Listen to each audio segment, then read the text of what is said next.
long time, 52 programs in news theatre measurement, and during 1932 so much has happened that compiling this review has been a difficult job.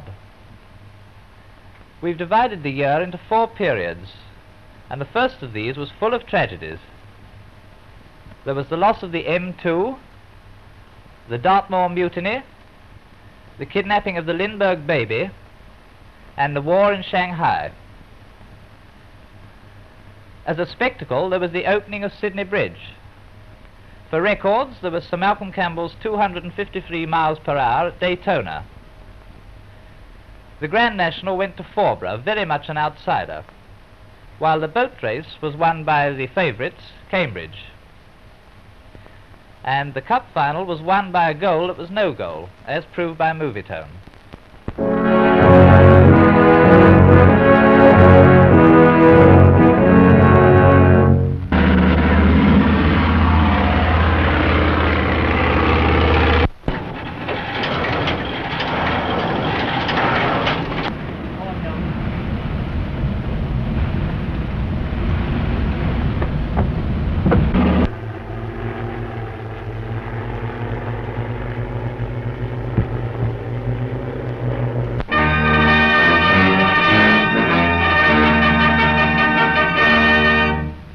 We now enable you to see beyond the prison walls and into the scene of the revolt. You will observe the long pathway leading from the main gates to the administrative block, and it was on either side of this road that the fierce hand-to-hand encounter took place between the Plymouth police and the convicts. As we circle round the prison, we get a clear view of the building which was fired, and it is very plain that the block is completely gutted. Below us, the convicts are being exercised, for you can see them on their lines. But under the emergency rules, only a few are now brought out at a time.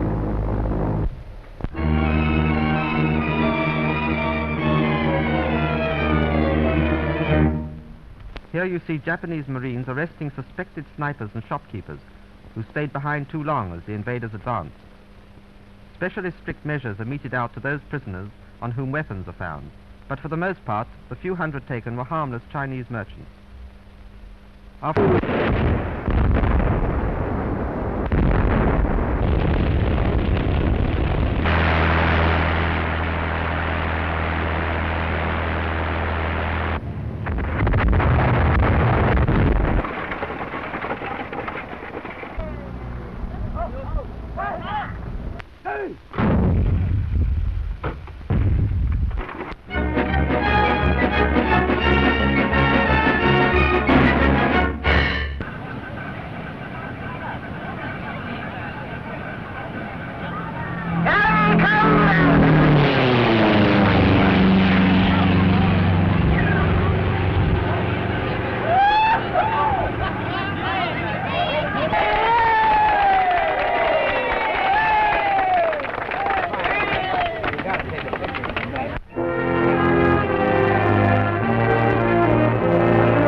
He is 20 months old. When stolen, he was dressed in a white sleeping suit. His hair is fair and curly. His complexion is light. He is able to walk a little and prattle a few simple words, such as a child just beginning to talk would know.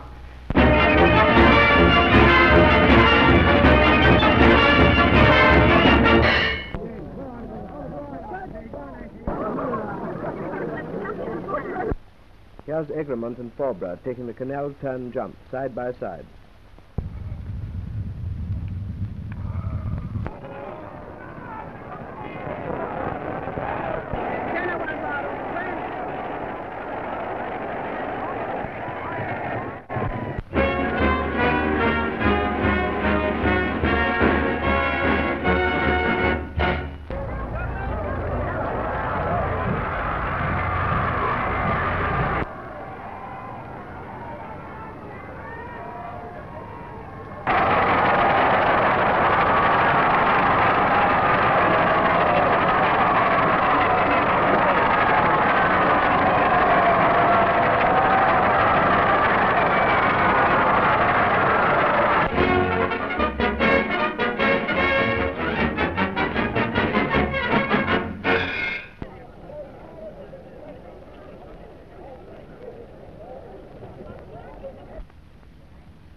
gentlemen. On May the 6th, a terrible tragedy shocked the world. The assassination of President Doumee of France. In the same month, the great French liner Georges Philippard sank burning at sea on the return from her maiden voyage. A great achievement was the crossing of the Atlantic by Amelia Earhart, the first woman to do so. In June came the Derby, the Trooping of the Colour, and the great Eucharistic Congress at Dublin. His Majesty the King visited the fleet in July, and a new British heavyweight boxing champion arose when Jack Peterson knocked out Reggie Meen with a double punch at Wimbledon. While American troops were forced to evict the bonus marchers from Washington, the European nations signed a treaty at Lausanne which cancelled reparations but did not cancel war debts.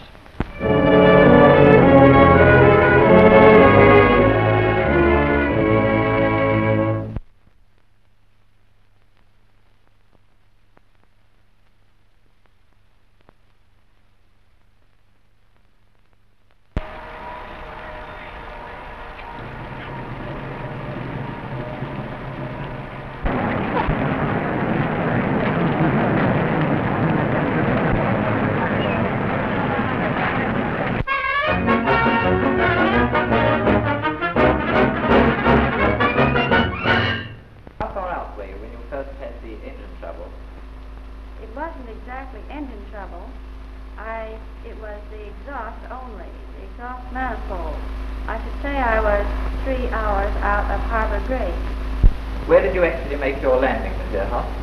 I cruised inland until I found a suitable pasture. I landed there after frightening all the cows in the neighborhood and rolled up to the farmer's front door.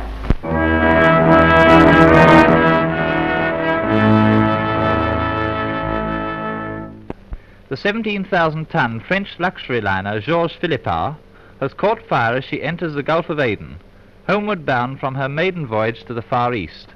Captain Wieck decided to attempt a dash to the shore, at the same time turning all his available crew to combat the outbreak. Their efforts, however, were unavailing, and she was still 500 miles from Aden when the broken-hearted captain decided that his vessel must be abandoned.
The royal yacht comes to anchor ahead of Nelson.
of the history of humanity, to point out the one case where peace and security were established, by forgetting that whatever our individual and separate characteristics may be, we are flesh of the same flesh, and we are humanity, we are human beings of the same humanity.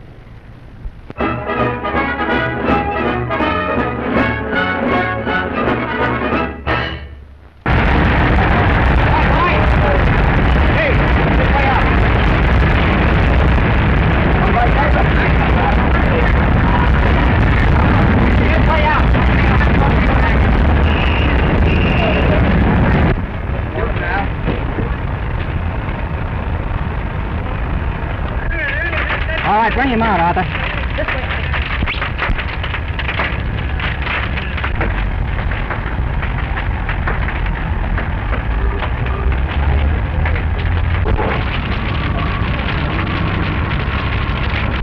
In the Olympic Games held at Los Angeles, America captured an overwhelming number of events, but Hampson won a spectacular 800 meters for Britain.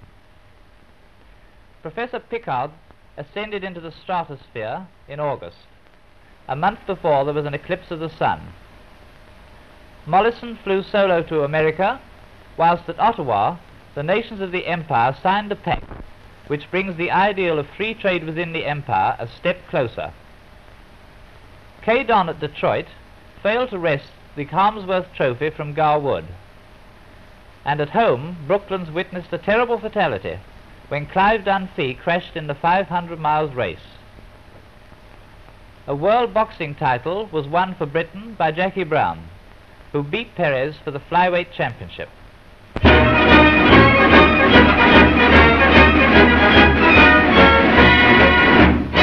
There you go.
It seemed but fitting that the agreement between the United Kingdom and Canada should be executed on behalf of the United Kingdom by the son of that great statesman whose almost inspired vision made possible today the realization of his hopes. The Lord President of the Council has kindly suggested that Mr. Neville Chamberlain should sign the agreement between the United Kingdom and Canada. Mr. Chamberlain.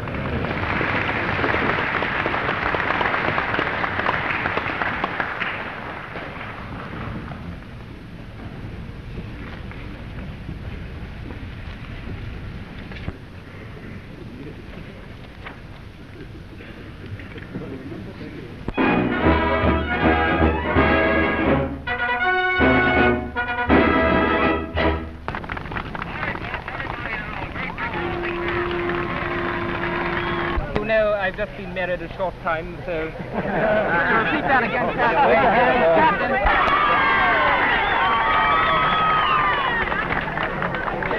Sitting up on top of the car, he certainly makes a picture of his latest achievement.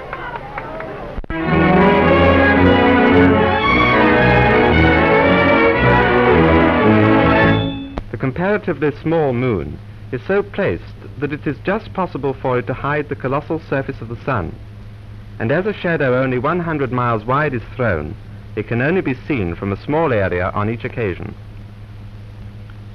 Just before the sun is blotted out, the light shines through the valleys of the moon in a glittering display known as Bailey's beads, and finally comes the marvelous corona, sending its great streamers of light millions of miles into space. It lasts only 99 seconds, but is truly a never-to-be-forgotten sight.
Goes out with us all thinking of cricket. But before finishing on a few shots of the first test match shown here last week, let us remember the Armistice Day ceremony, again attended by the King, and the Prince of Wales's visit to Belfast. Madam Tetrazzini sang again in London, and Amy Johnson flew to South Africa and back, breaking the 2 records. The American presidential campaign ended in the election of a new president, a second Roosevelt, who may be able to lead America, and perhaps the world, out of its troubles.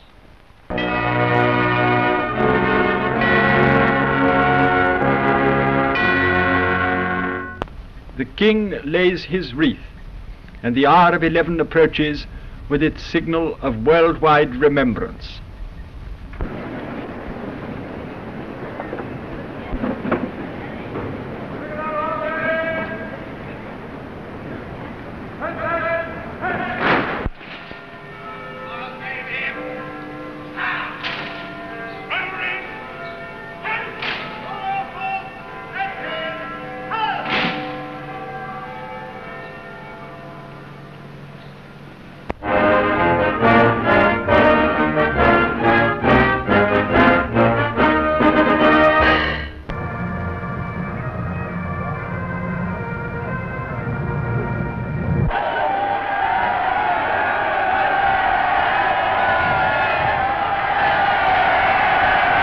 King charges me to convey to you His Majesty's wishes for your welfare and prosperity.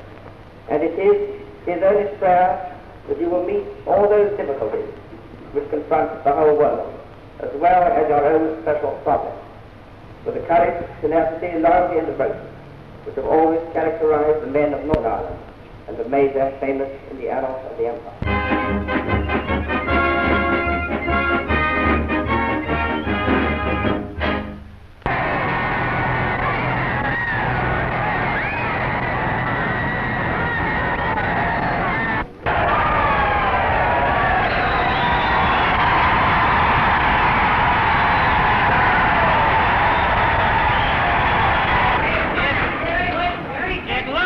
friends, like a real landslide this time.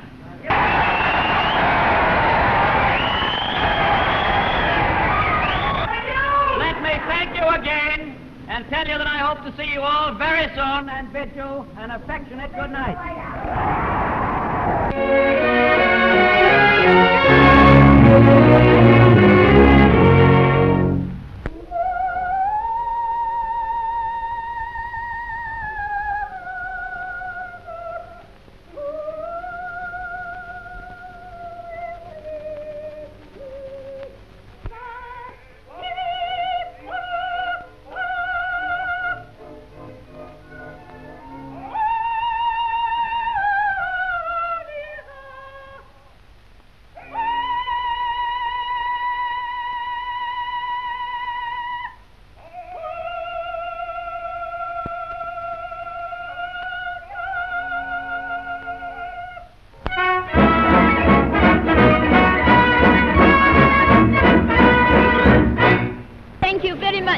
For giving me such a warm welcome here.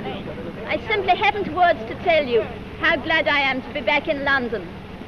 If my trip has done nothing else, it has made me appreciate London more than ever I have done in my life before.